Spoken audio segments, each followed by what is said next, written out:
guys, this is Edwana with the Lupus All Stars podcast. I've been out of the loop for quite some time, and please do forgive me. There has been a lot going on in my life in regards to work, just things that just took over, and now I'm back. I've had a lot of people ask me, hey, could you bring that back, because we got some questions for you. So I'm going to do my best with staying up with the podcast and not slipping again. Matter of fact, last couple of weeks ago, my house was broken into, so they didn't get all my electronics, but yet they did get something. But yet, I'm going to try not let life take over everything and to stay up with the podcast. Now I'm back today because I put out some information on my Facebook page on one of my lupus support groups, and I noticed a lot of women were asking me, wait a minute, how did you get rid of lupus? I know we've talked about the stem cell transplant before, but yeah, I do want to, address some of the questions that were asked. Someone I know asked me, what's my secret? It was not a secret. I do know that a lot of people don't know about the stem cell transplant when it comes to people with lupus. It's not talked about often. The way I was able to get it was, shockingly, my doctor was just like, I'm sick and tired of her in here. Let's see if this works for her. So I was just blessed to have a doctor that was more or less ready to get me out of his face, because I was not the best patient. Of course, the stem cell transplant is not an easy thing to go through. Somebody asked me, did my insurance pay for it? They did pay for it, and at the time it was experimental. Stem cell transplants are not experimental anymore, because they're being done for people with Parkinson's disease, sickle cell, epilepsy, and they do it a lot for people with cancer. So it's not an experimental thing anymore. From what I believe and what I think is going on with it, for them to be able to continue doing stem cell transplants, the science is getting better. So the techniques are getting better. So it's just a different type of thing now. Someone asked, what did I lose when I went through it? And I don't think I lost anything. I know she wanted to know, the lady wanted to know, what did it cost me? Mentally, emotionally, financially, spiritually, it didn't cost me anything. Actually, if you want to be honest, spiritually, it just made me understand what God has me here for, in a way that He has me here for a reason. I don't know if it's because I talk about lupus a lot, but He has me here for a reason. And I'm hoping that this podcast is helping some people that are going through with lupus, because, again, it's not an easy thing. You can have people in your corner, saying, we understand you, but they're not in your body. They don't understand that. So another lupus patient, they may fully understand what you're going through, because our bodies are doing weird things, and we all don't have the same type of lupus, or lupus affects people differently, but we get a good sense of what's going on with that other lupus patient. Mentally, it's draining. Lupus is a draining disease, period. It's not just, the stem cell transplant, but just dealing with the highs and lows with the medication, the highs and lows with your self-image, the highs and lows because of the weight gain or the hair loss or any different thing that can happen due to lupus. It's mentally draining, period. The stem cell transplant is just a very small piece of that mentally draining type of issue. Emotionally, I'm a Cancer. I'm an emotional person, so I can't really put anything in that when it comes to emotionally.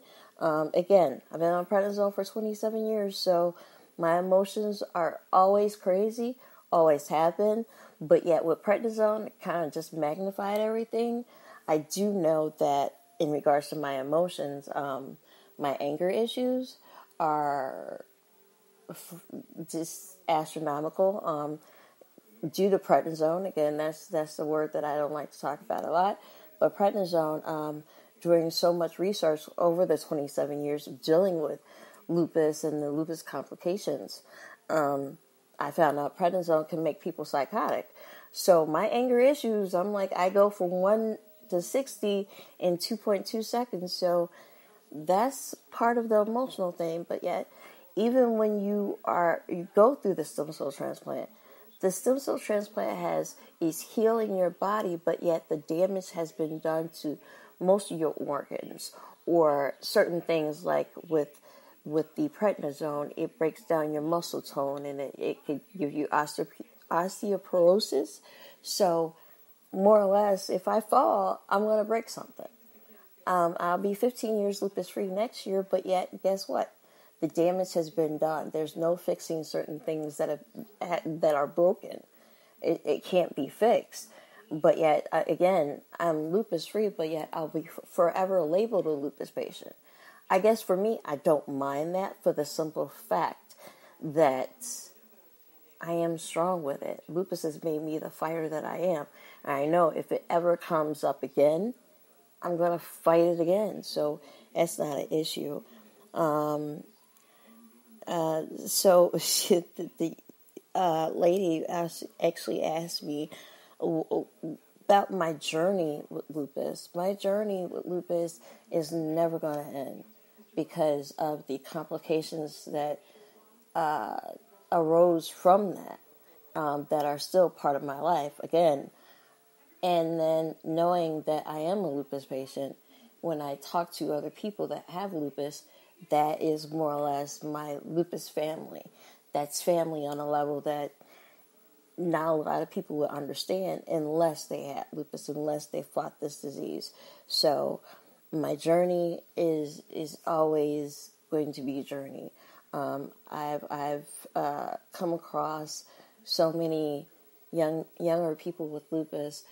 In regards to what I do as my career, it's important for us to continue to do the things that we like, the things that we love, to try not to wallow. And trust me, it's very easy. My car broke down quite some time ago, and it was devastating for me. And so at that time, all I was able to do was sit in the house and be sad. And with that being said, I gained at least 30 pounds since April.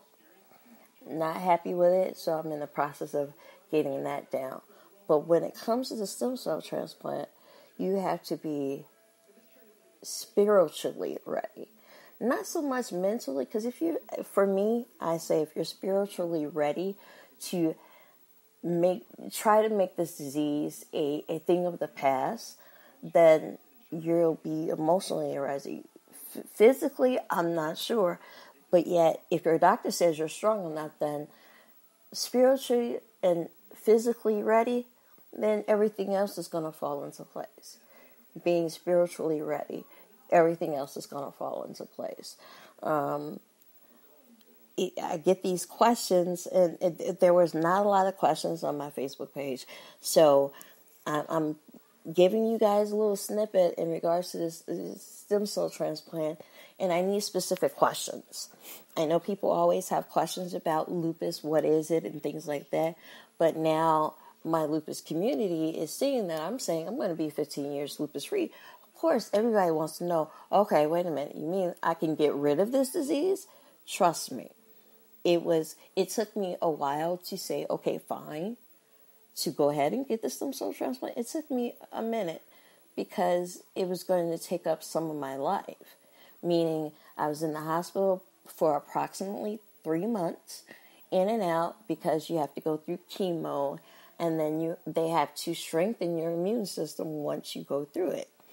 So I was in the hospital, but then when I got out the hospital after the 3 months, I started back working school right afterwards, which I didn't give myself enough time to recuperate. I just wanted to get back to my life, which was a mistake, but yet that's the way I am. I've come across so many lupus patients that are like that. I just want to get back to doing what I love to do and what I want to do. I don't want to be in this hospital anymore. So, with that being said, my time is going to end here soon. I'm trying to get better equipment for my podcast, so I do ask for you guys to be patient with me. Sometimes I will do a part 1 and part 2. This one was just a part 1 for the simple fact that I've been gone so long. And I please forgive me for being gone for so long. Within the next month, hopefully by the end of the year, I will have new equipment so I can do longer podcasts, hopefully have some guests. I'm looking for some guests, as well as I'm trying to partner with another lupus patient to have a support group, so we'll be in front of you speaking. I'll be in front of you saying these things, because this disease cannot be a woe is me thing. You cannot let that happen. Why? Because God gave us this one life to live. Yes, right now we're dealing with pain. We're dealing with these issues that are like, wow. But yet He gave us this one life to live, and He gave us this. We have this disease. We have it. But guess what? It's what you do with it that counts. Not sitting at home, oh, I'm trying to figure out what do I want to do. No, you're trying to figure out where you're going, not what you want to do. Get up, get out the house. Trust me, there's days that I am deeply depressed, sad beyond belief, but guess what?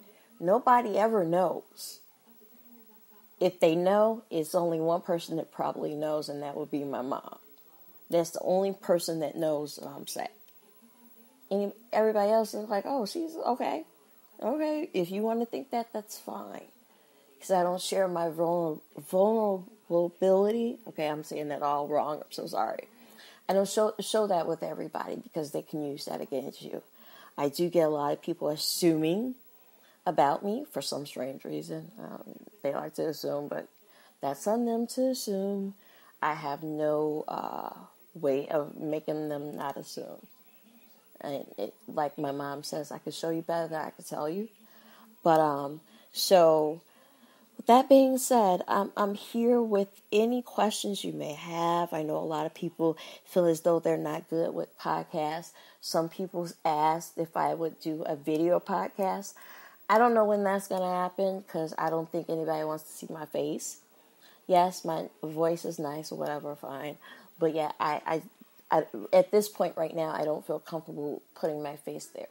I'll eventually do it when I get a little bit more out there and better equipment, because it needs to be a little bit better for what I'm doing and what I want to do and what I need this information to get out there to my lupus community, for them to understand lupus is not a death sentence. It is not. It should not pigeonhole you to just sitting at home. Go to work. I work every day as much as I can. What I do is something that every lupus patient needs. We just need it in our arsenal just in case we fall, just in case something bad happens. We know we have life insurance in place. We know we have these certain things in place. Yes, as lupus patients, guess what? Yes, you can still get life insurance. Trust me. I've been doing my research, and that's what I do. So with my time coming short, I will talk to you soon. Send me the questions. Subscribe to my channel. Peace. Love.